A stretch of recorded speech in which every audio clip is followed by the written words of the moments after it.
জনতার মাঝে দোয়া আছে আল আজকার কিতাব পার করি দেখিও ইমাম নববীর লেখা রাসূলুল্লাহ ফরমান ইবনে মাজার হাদিস আবু দাউদ শরীফের হাদিস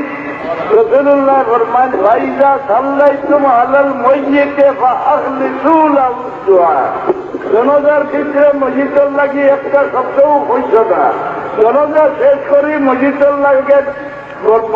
লাগে হাত মানে দোয়া করো। আল্লাহর হবিবে ভাষা দেন মোল্লার নিষেধ দেন কুঙ্গা কুঙ্গা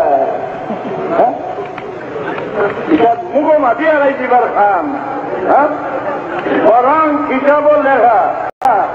এক মসজিদরে দমন করিয়া কত সময় খবরের দ্বারা থাকিয়া পড়াশোনা করতাই, কত সময় বলে একটা উট কুরবানি করিয়া খাল খালিয়া উট কাটিয়া 7 মাস করে যত সময়ের ভিতরে নেওয়া যায় তত সময় পর্যন্ত মসজিদের দাবি চিন্তার উপরে তারা দমন করিয়া তার খবরের দ্বারা খালা হইয়া তুলিতেন। তার লাগে মগবীর দোয়া